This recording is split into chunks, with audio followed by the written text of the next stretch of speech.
sixième mois d'Élisabeth, l'ange Gabriel fut envoyé par Dieu dans une ville de Galilée appelée Nazareth à une jeune fille vierge, accordée en mariage à un homme de la maison de David appelé Joseph. Et le nom de la jeune fille était Marie. L'ange entra chez elle et dit, « Je te salue, comblée de grâce. Le Seigneur est avec toi. » À cette parole, elle fut toute bouleversée et elle se demandait ce que pouvait signifier cette salutation. L'ange lui dit alors, « Sois sans crainte, Marie, car tu as trouvé grâce auprès de Dieu. Voici que tu vas concevoir et enfanter un fils et tu lui donneras le nom de Jésus. Il sera grand, il sera appelé Fils du Très-Haut. Le Seigneur Dieu lui donnera le trône de David, son père. Il régnera pour toujours sur la maison de Jacob, et son règne n'aura pas de fin. » Marie dit à l'ange, « Comment cela va-t-il se faire puisque je ne connais pas d'homme ?»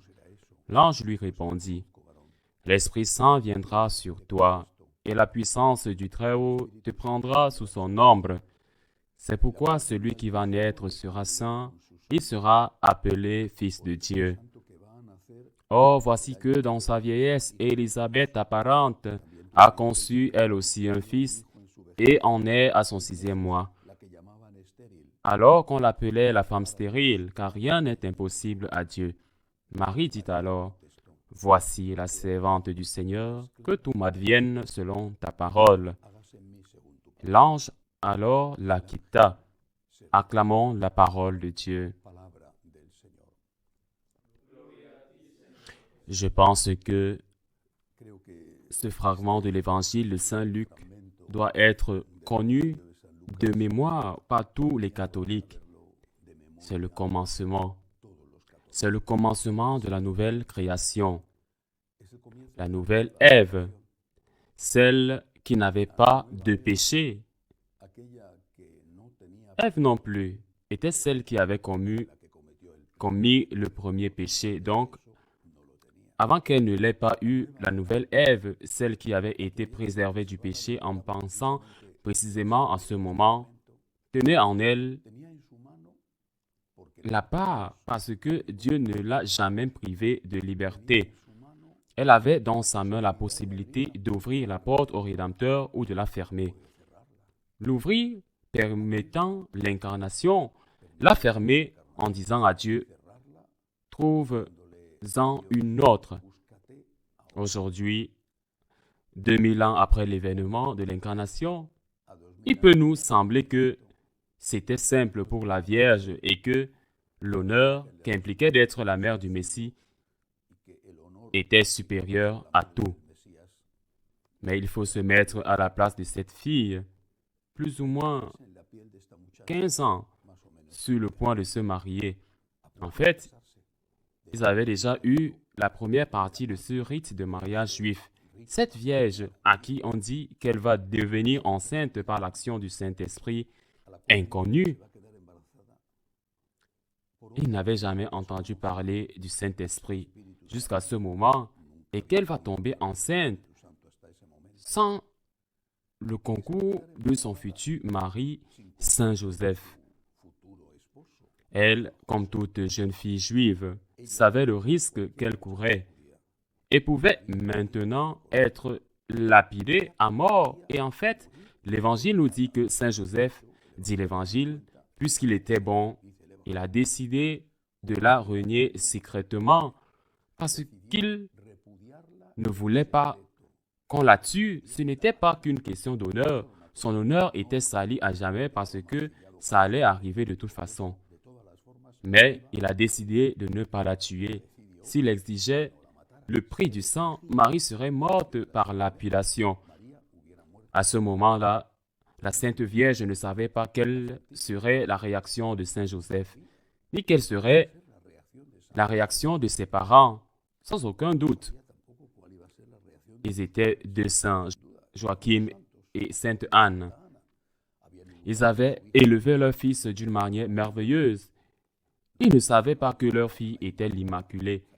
Ils savaient qu'elle était une fille extraordinaire qui ne leur avait jamais déplu, mais présentant à ses parents aujourd'hui Et ne disons pas alors, dire que tu es enceinte par l'œuvre du Saint-Esprit, c'est beaucoup dire. Les parents qui lui ont fait confiance, qui l'ont aimé, les parents ont forcément dû se demander, mais qu'est-ce qu'est l'Esprit Saint? C'est comme ça que les hommes de la ville les appellent maintenant. Saint Joachim et Sainte Anne ont fait confiance à leur fille. Saint Joseph, nous savons que un ange a dû intervenir et a décidé de faire confiance à la Vierge Marie. Mais à ce moment, à 7 heures, le 25 mars, à 7 heures, elle était seule avec un étranger, avec un ange. Ce n'est pas comme si elle voyait les anges tout le temps. Bonjour Gabriel, regarde comment tu es venu me rendre visite tard aujourd'hui pour voir ce qui se passe. Tu m'as manqué, non? En fait, l'Évangile dit qu'elle était troublée, c'est-à-dire que ce n'était pas habituel, ni la présence, ni l'accueil habituel. Elle était seule. Elle avait l'avenir de l'humanité entre ses mains, mais elle avait aussi le sien entre ses mains. Elle courait le risque de mourir, et elle le savait, et a décidé de faire confiance à Dieu. C'est la chose la plus merveilleuse de toutes. La confiance a ouvert la porte à Dieu. Hier, nous avons médité sur la peur. La peur, n'aie pas peur, n'aie pas peur, n'aie pas peur, répète l'ange. N'aie pas peur, dit-il à Zacharie. Lui dit-il à Saint Joseph. Il dit à la Sainte Vierge aujourd'hui, n'aie pas peur. N'aie pas peur, n'aie pas peur.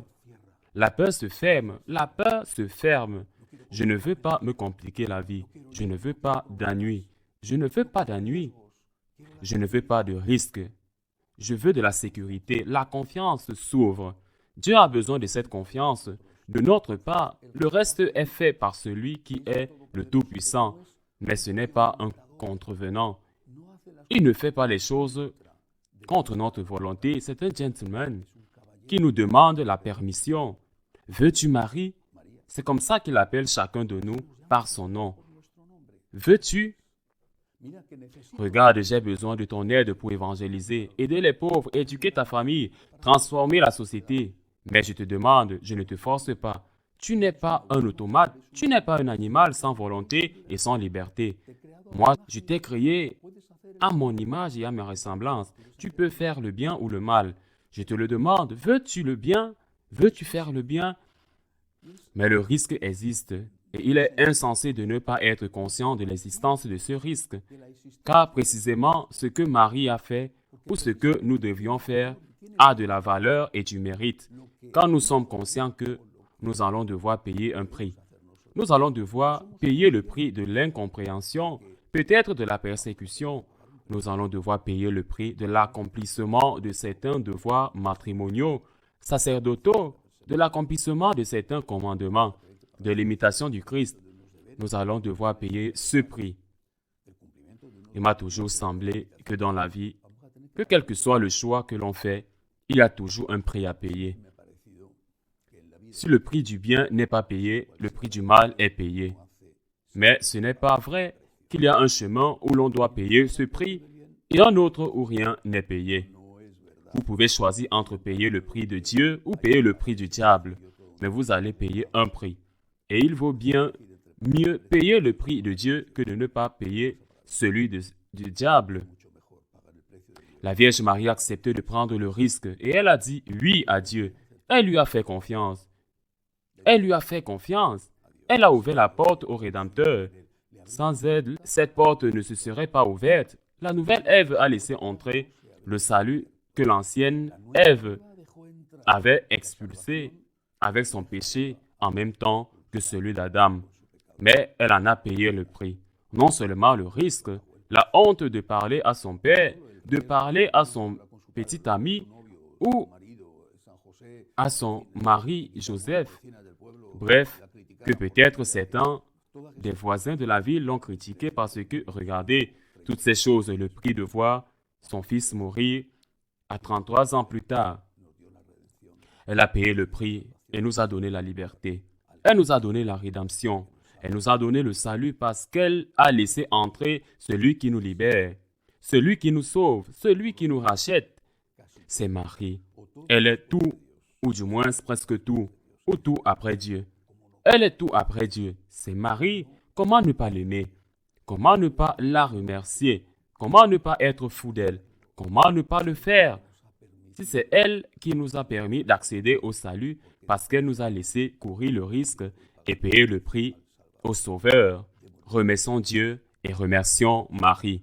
Ainsi soit-il.